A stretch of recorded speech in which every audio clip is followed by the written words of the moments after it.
Good morning, everyone. Welcome to the Couples Academy Show. My name is Hasani, And I'm Danielle. and we are here live and direct, continuing our conversation that we started about the importance of being resilient when you experience a setback, a challenge, a struggle. And obviously, people resonate with that because we all go through challenges in life. And so today we're going to talk about the 5 things couples can do in any crisis. But before we get started, listen, make sure you take an opportunity to subscribe, like, and share. Listen, follow us on Instagram, Facebook, YouTube. If you haven't subscribed to our YouTube channel, make sure you do that so you get notifications about what's happening. Also, we want to announce the next Last Chance weekend. It's going to be happening June 13th through the 14th. It's always the second weekend of every month. So here's your opportunity to go into a hot, sizzling summer with a hot, sizzling, passionate marriage. So if you are cold and rigid and there's struggles and there's challenges, you want to make sure that you go there in order to turn your entire situation around. And big announcement, guys. We made this announcement on social media yesterday that June 3rd, 9 p.m. Eastern Standard Time on MTV, I will be joining Tamar Braxton for a new reality show called Caught in the Act Double Life. Really excited about that. It's going to be some very interesting scenarios about people who live double I'm lives. sure. Danielle, it's perfect for me. And the fact that we've been doing this work for almost 18 years, really Yeah. help couples overcome the struggles of infidelity because one or both were living a double life. And now being able to kind of have experiential scenarios that people can witness to see what that transformation could possibly look like. Really excited about it. So, Yeah. I'm excited to see you on the big screen again as well, Hasani. And I know you. I know that regardless of editing, because I haven't seen that, that you right, that you try your best to speak life and to help them to see a better path.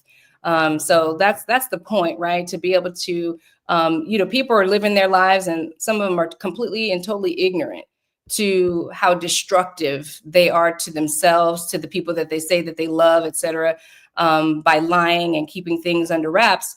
And then it all comes out and it's like a bomb. It blows everything up. So those are opportunities for people to make really huge decisions for the better. And I like that. That's what you try to deliver.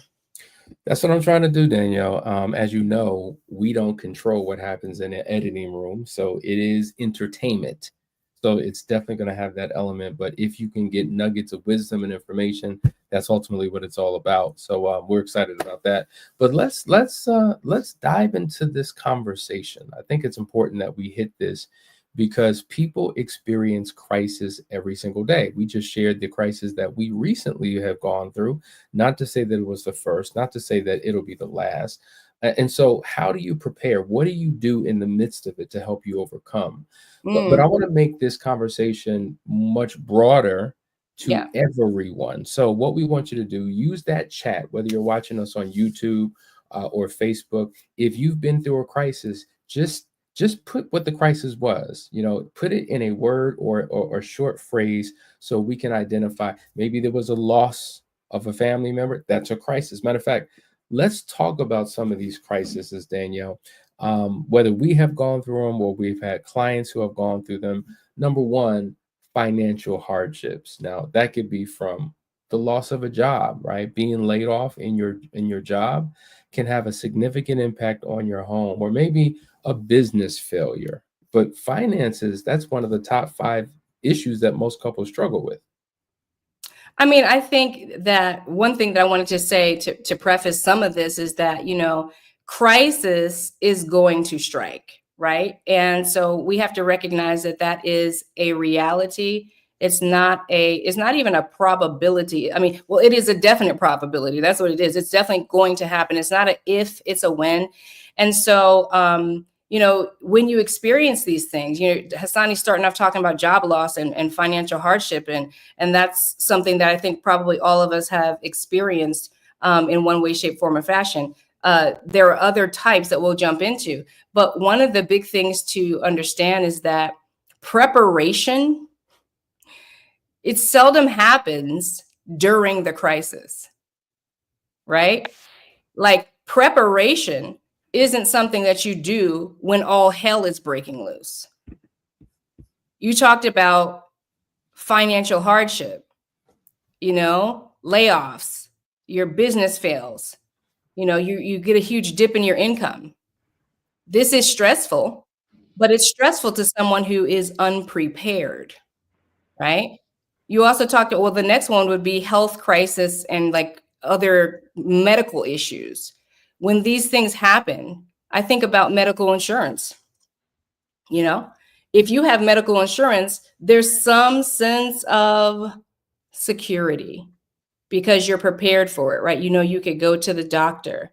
You know that you can, if there is a crisis, you can stay a little longer, right? So it's really in the preparation that it sets you up for success so that you're not blindsided when crisis takes place. And it's important to understand, to your point, that it is inevitable. But even with that, I think people either A, put their head in the sand hoping that it won't happen, or live pie in the sky. And thinking about a potential Yes. crisis isn't necessarily negative thinking. It's not. It's No. preparing for the challenges of life. In fact, in the Stoic philosophy, interestingly enough, they have a term called negative thinking. There's a book that I've read about the life of an astronaut on Earth. There's a chapter entitled The Power of Negative Thinking. They're using that term, but what they're doing is preparing you for a potential scenario. So it's almost like thinking about all of the possibilities, the probabilities, the worst case scenarios, and if these things were to occur, how should I react and respond? Most people to crisis respond emotionally because they're not prepared. But Correct. when you think through the possibility and have a scenario, you run drills, you have preparation, you have a plan in place. When it occurs, you could tell who's prepared because of their emotional response and how quickly they shift things into gear. Yeah, And one of my clients, sorry about that. One of my clients, she is amazing with preparation, right? You know how they say there are these prepper people out there who are preparing for worst case scenarios, and thank God for them, because listen, this is the time more than now to be prepared in some way, shape, form, or fashion. But she was just talking about how even with her kids, she would run these drills in her home where she would actually cut the power. Now, if y'all pay attention to anything that's going on around the world, you know that there are power outages happening around the world. She was doing this long before there were any power or shortage conversations or issues. But what they would do is they would just intentionally be uncomfortable with the power off, because now what are you going to do? Okay, well, we need to figure out how to live now. We need to figure out how to cook food. We need to figure out how to keep warm. We need to figure out how to see. Right? Okay, we're bored. What are we going to do with no technology? What do you do when your TV isn't working or you can't turn on your cell phone? What other things are there to do? Okay, so let's prepare. Let's get some coloring books. Let's do some. So preparation is key in any kind of crisis. And I think that's really the big thing, is that, when crisis hits us, that preparation wasn't there. And so we are taken down. And I think the main preparation before any crisis, and I don't care what the crisis is your spirit. Are you spiritually prepared? When you're spiritually prepared, the winds and the waves of life, they still come up on you. But because you're spiritually prepared, they don't take you out. And that's a big difference. You can be prepared physically and have things and all kinds of stuff prepared, but not be aware of the devastation that's on its way that could take all of that away from you. But if your spirit is unprepared, then you have nothing left. You literally have nothing left. And this is why you have a lot of people who will take their lives, jump off of buildings and stuff. Like when the stock market drops, you have a lot of people just giving up because they didn't have a spiritual connection or grounding. And so when they lost their physical things, they lost themselves. That spiritual preparedness is critically important because it undergirds everything, right? Keeping with the reality that we're a triune being, spirit, soul, and body, we do have a soul, and that's where the emotions are. And so you can't separate one aspect of you from the other. So when you go through a challenge, there will be an emotional response, right? So whether that is some type of stress or fear or whatever, but your ability to bounce back and manage it is what's critically important. So whether job loss or whether a health crisis, cancer hits your body, there's a disability, there's some type of injury that you didn't necessarily anticipate, right? It does have an impact. It shifts your daily life. It may affect your intimacy in your marriage, right? It may affect how you do life on a daily basis. And so this is why you don't always know when it's going to happen. You've got to expect the unexpected.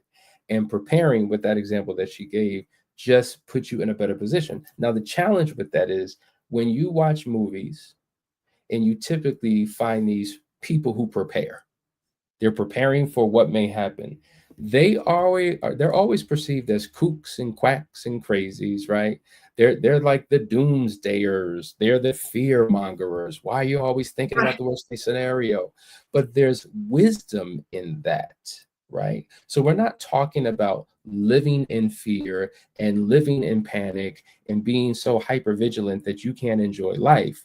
We want you to enjoy life and be in the present moment, but there are those times that you have to think strategically about of the possibilities. We have a few comments below. People are sharing what their challenges are. Finances obviously is a major factor in relationships, without a shadow of a doubt. Dennis put that. But then we hear from Daryl. Good to see you, brother. I'm trying to rebuild my marriage, and while doing so, my job is coming to an end next month, right? So this is exactly what we're talking about. So it's up ahead. Kind of reminds me, Danielle, of when you're on a highway and you see, okay, next exit 2 miles, next exit mile, next exit 500 feet, and then you turn off. So when you see something coming up ahead, it's not like, oh my God, how did this happen? But what happens is your response could be like others who haven't prepared because you didn't do anything about what you knew what was going to happen. How many people knew something was coming and did nothing about it? And so their emotional reaction and response was just as bad as people who faced an unexpected scenario that they couldn't have prepared for. Yeah, I think that there's a benefit to being able to see down the road, right? That's a gift of God, if you ask me, because now you can prepare. Sometimes when you know something's coming, the first thing you do is drop it all and give God 20. You know what I'm saying? 20 minutes of prayer and asking him, what in the world, what do we do? But then, a lot of times we don't take advantage of that time. And sometimes you can squander it away and still find yourself in crisis trying to figure it out. But either way, preparation, right? And understanding that in the long run, you're going to have things come against you, but you can, if you have the right mindset, use your partner as another level of support in your mental, spiritual, and emotional well-being, right? Teaming up with your spouse and being able to get on one accord. And one thing I'll say here is that I know that's a challenge for a lot of couples, that we don't necessarily think the same. We may not all be on the same spiritual level with each other. We may not have the same opinions on how we manage finances or how we prepare, right? If I'm super vigilant, which I am about like safety and security type stuff, and my husband may not be, that doesn't mean that we can't come together and utilize the skills that we do have to create the superpower, right? So that all needs are met and all things are taken care of. And then at the end of the day, the big picture here is that who do you submit to? Who do you submit to as a couple? If you submit to the same God, then there should be decency and order in all the things that you do, so that when crisis strike, and it will, I mean, you see me and Hasani, we're in two different places. We are not at our home. We are, we're still here having to manage a crisis until that storm passes. We still have to show up every day, and just like you do. And so whether you were caught off guard or blindsided, or whether you saw it coming from a mile away, at some point you have to learn how to come together with your partner and be the super force that helps you to get through it so much faster than if you're trying to go through a crisis together individually. That's the worst. Without a shadow of a doubt. So let's get into this. Like, let's talk about what these steps are. So, we've talked about health challenges, we've talked about finances. Maybe there's a natural disaster. Maybe you got in-law issues, right? So the point is, we're talking about external situations that impact your home. Maybe it wasn't anything between the two of you, but things that have come to your doorstep, right? Legal issues. The list goes on and on and on and on. What should we do? So number one, I think is critically important, and it's on the heels of what Danielle said. You have to stay emotionally available to each other. This is critically important because, we say this all the time. Children have the ability of getting in between mom and dad. You know, in-laws have the ability of getting in between, your relationship. And the reason why that is, there's not a united front amongst you. When there is a united front and there's emotional connectivity, then you become a unified force. That is the whole expression of oneness. We are one. And so I think it's important that when crisis happens, you come together, because here's the reality. Everybody has a different emotional capacity. Some people may have a tendency to shut down. Some people have a tendency to run. Some people have a tendency to pick up a phone and call a friend, call a family member, but oftentimes, couples who are not connected don't come together and talk through the situation as one. So not shutting down and not isolating is what we've got to avoid, but we've got to learn how to constantly check in with each other when we face crisis. Hey, you doing okay? Hey, how's everything going today? What's on your mind? What's on your heart? What would you like to share? These are not a one-time conversation, but these ongoing conversations are critically important if you are going to overcome the crisis that you're going through. Yeah, and be vulnerable in that, because you never know how encouraging it is. Even though sometimes when you're being vulnerable, it feels like weakness, depending on your personality style. Sometimes you don't want people to know that you're sweating. You know how they say, never let them see you sweat. Sometimes you are sweating and you are stressed and you really don't have the answers. And so you'll shut down emotionally to protect yourself from feeling like you don't know, or just keeping it away from your spouse. And that creates an insecurity in your spouse, right? Because you're not opening up emotionally, because I don't have that intimacy with you. I don't know where your head is at. I don't know if you believe we're going to make it through this or not. But when you're open emotionally, that means if I check in with you and say, hey, how are you really doing? And all I get out of you is, I'm fine, I'm fine. That's not gonna make me feel good, because I know I'm not fine. And this ain't a situation to be fine in, right? So opening up gives your spouse that insight into you, that connection, that intimacy that is required when you're going through a tough time, to know that, we may not have all the answers, but at the end of the day, I know that I can trust that this person is being open with me and that we're going to move forward together and make these decisions together. And I just feel more connected to somebody who is emotionally open. Mm, so critically true. And guess what? Sometimes you may not know what to say. Sometimes you may not know what you feel. Sometimes it's important as a couple to come together just to be in each other's presence. Like, Yeah. nonverbal connection sometimes speaks louder than anything that you can say, because Mhm. I don't have the right words right now. I'm in my feelings. I'm going through something, and just holding your hand and hugging you and being able to see you, in the same room with me gives me a sense of comfort, connectivity, and it reinforces the idea that, guess what, we're gonna get through this. Yeah. And So, sometimes you don't want to say the wrong thing at the wrong time, or there's no right time to say the wrong thing, if you ask me. But I'm just saying, sometimes you don't want to say or speak negativity. Sometimes people are operating in faith, and they think that operating in faith is withholding information from their spouse, and it's not true. Right? You can still speak your truth and your faith and what you know to be true, and still share and express how you're feeling with your spouse. They're your person, right? And so you are one with each other. And so open up, let them understand how you're feeling. Let them know if you're scared. Let them know if you are, if you're confident, if you feel like you have answers.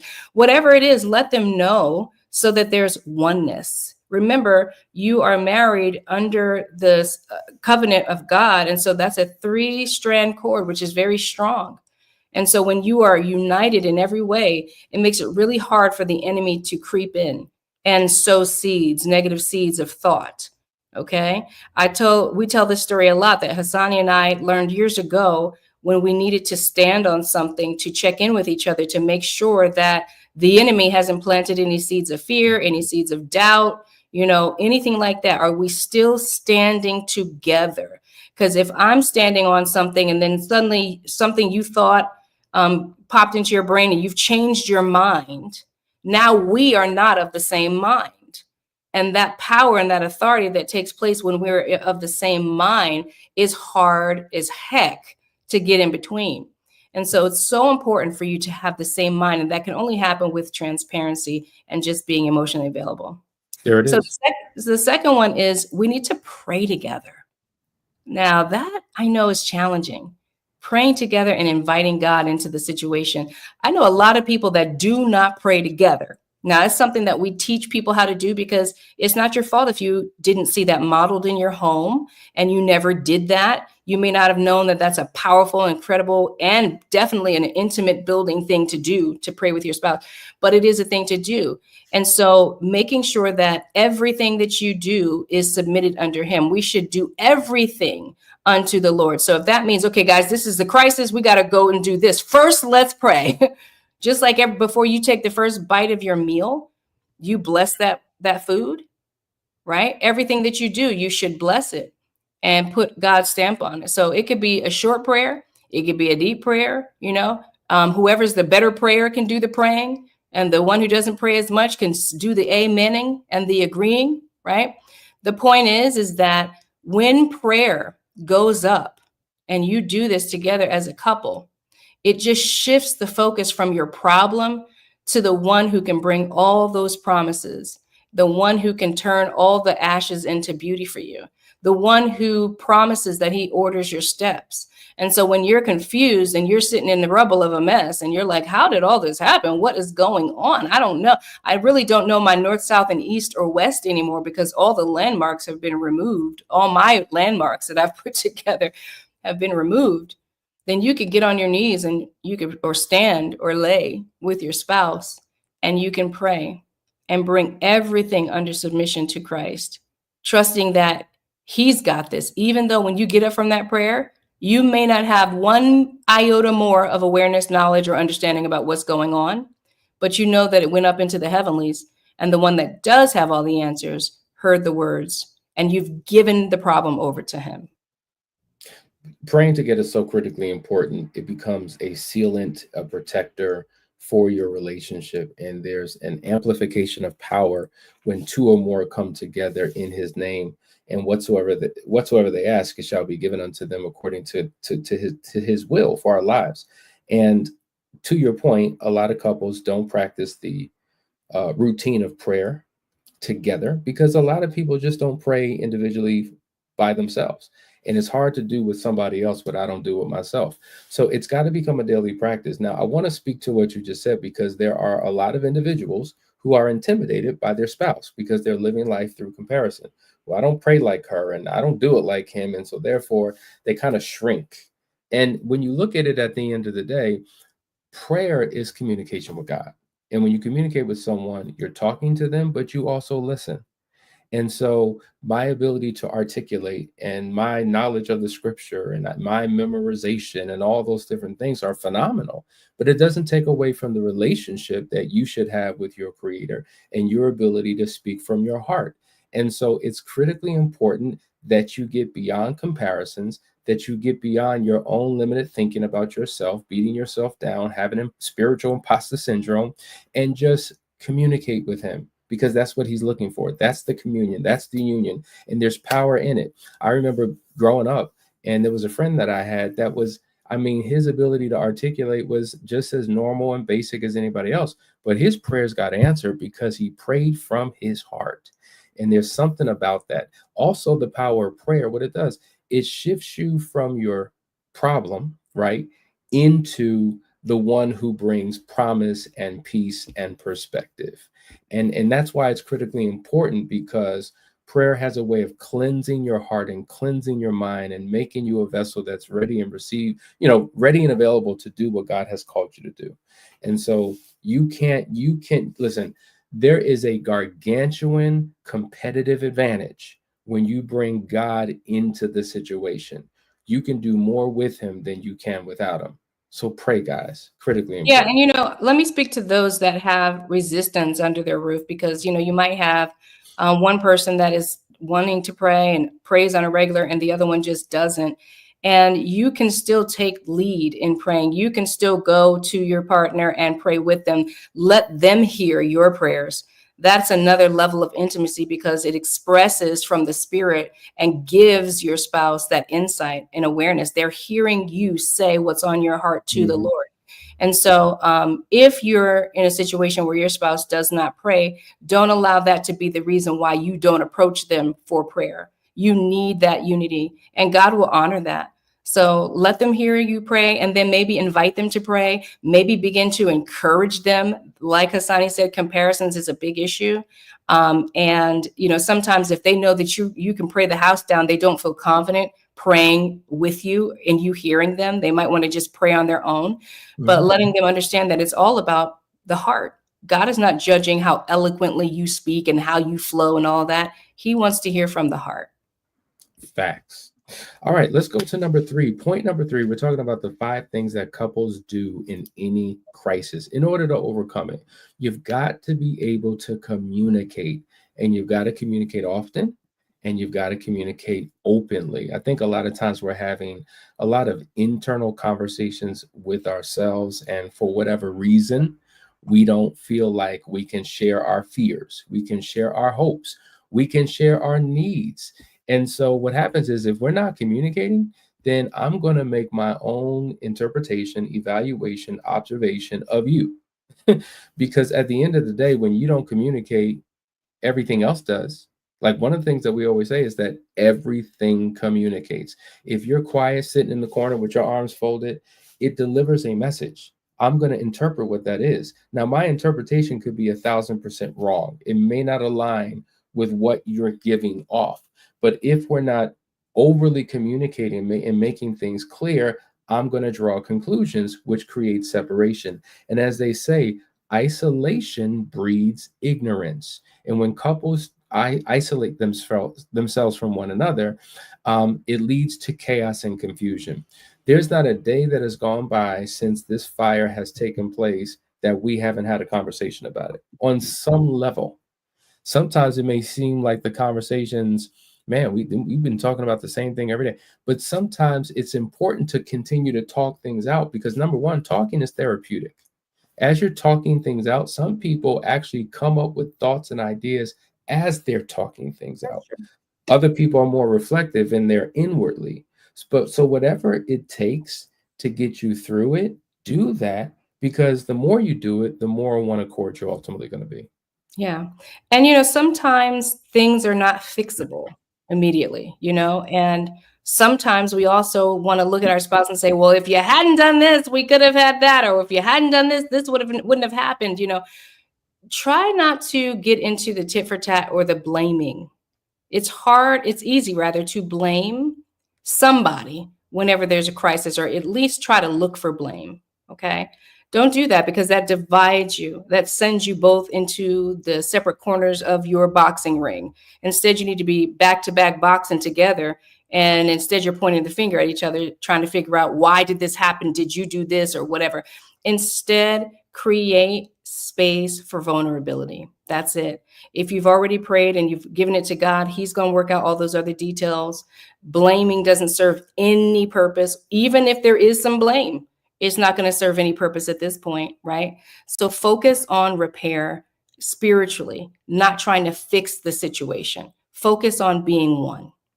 And how you overcome blame is by going to the next point, right? You've got to choose unity over isolation. Unity is so critically important, and it's this whole idea of, listen, we make decisions together as a team. We're facing this crisis together as a team. Now, let me give you a couple scenarios. Either A, the crisis hits one of you as an example. So something like, for instance, let's talk about an illness. It hit you, not me, but we're one. So when you're down, I'm down.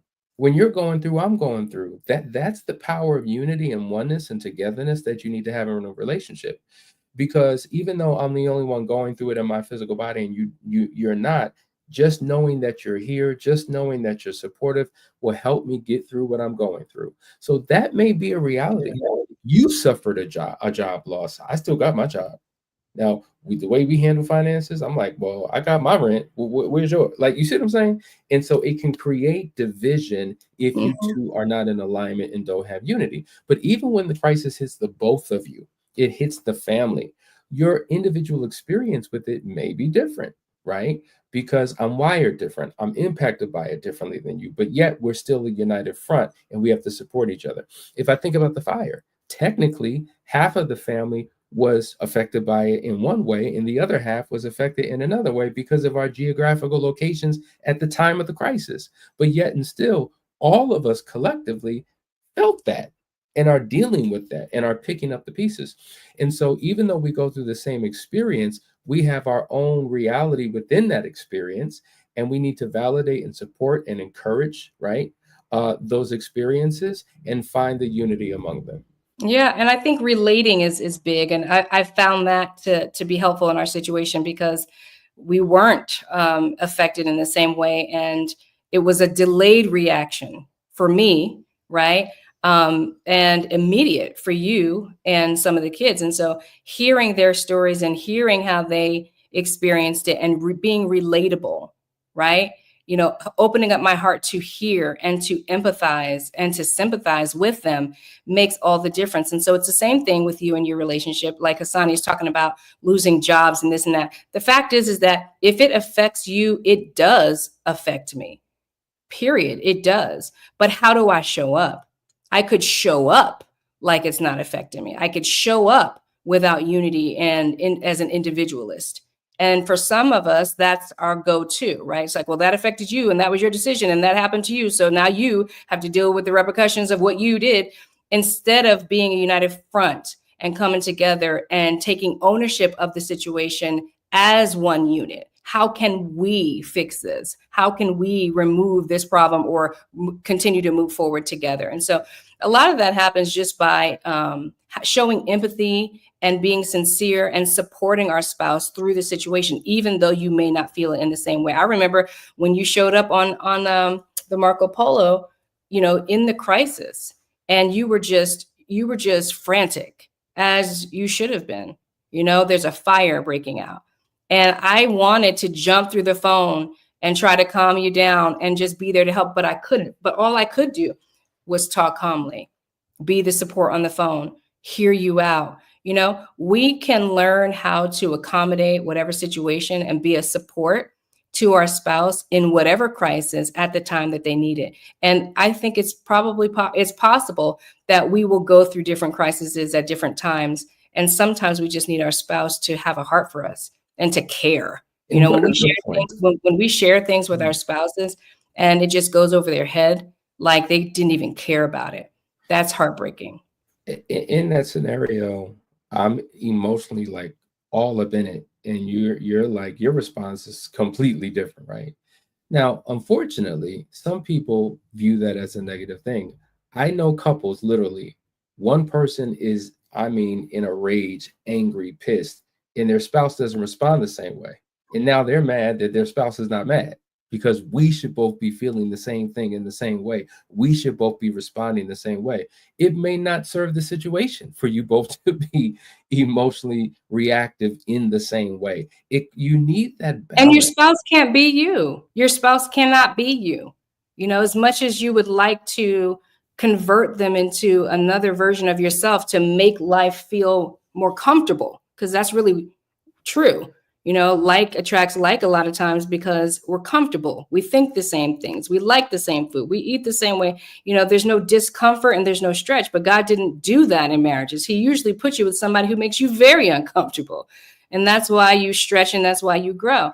And so, yeah, like if I am, trust and believe I have my moments where I've lost it and Hasani is the calmer one because certain things matter more to me than to him. And that's the case for you too. But however you show up as your best self in that moment is going to serve. That's what is necessary. Not for you to be the same. Oneness is not sameness. but for you to show up as your best self in whatever situation to support the crisis or the situation or your spouse. All right, guys, we're talking about the 5 things that couples should do in any crisis really quickly. Number 1, stay emotionally available to each other. Number 2, pray together and invite God in. Number 3, communicate openly and often. Number 4, choose unity over isolation. And number 5, this is so critically important, and I'm going to share with you why. Get help and don't do it alone. Now, it's interesting, like with the whole fire thing, because it's a relative thing we're going to reference. We were like, okay, fire's here. Everybody's saying, get a public adjuster, they'll fight for you. And I'm like, do we get one? Do we don't? And at first we were like, we can do it. We can work on it on our own. We'll deal with the insurance company. We'll deal with the fire department. We'll deal with the police department. All we need to do is chat GPT and figure things out. And, if I have to read the whole insurance, we'll just do whatever we need to do. And then you realize the overwhelm. You realize your lack of knowledge, your incompetency in those spaces because you weren't trained for this. You weren't prepared for this.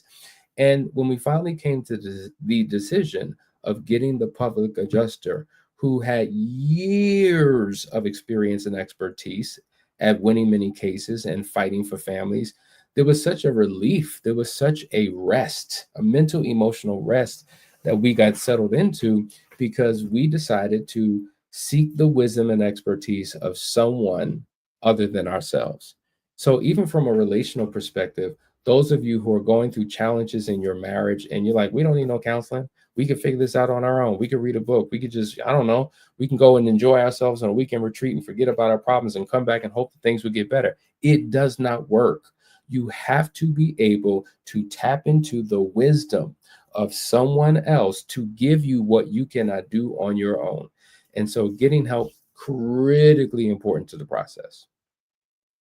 And, don't be afraid to ask for help or receive the help that is being offered to you, rather. That's hard for a lot of people, right? They're sometimes you're used to being the one to always be the helper, and you're always giving and supporting and doing all the things. And then when crisis strikes your home, you really don't feel like you have a place to turn to for that kind of support. Hasani's talking about hiring somebody. A public adjuster is hired. But then there are people around you that actually want to help you and have reached out and have said, how can I help? What can I do? Right?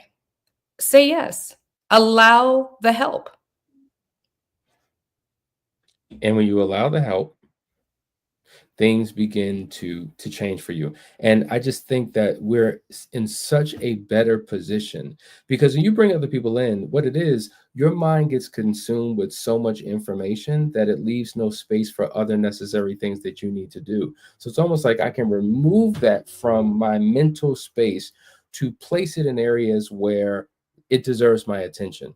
When you do these 5 things, the crisis that you're feeling will either what happens is you collapse time, you're able to get out of it quicker, or you don't feel it the way others would feel it not doing these 5 steps.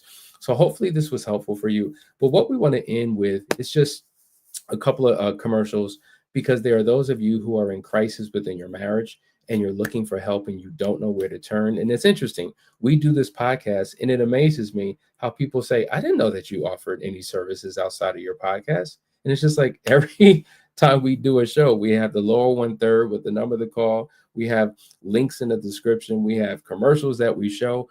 We are here to help you. So if you're going through any type of marital or relational situation, we encourage you to reach out to us, set up a discovery call, right? Or just text 678-200-8996 so that we can be for you what you struggle to be for yourself. Listen, as we close, take a look at some of our services, hear a testimonial, and we'll see you tomorrow for another great episode. Take care, guys.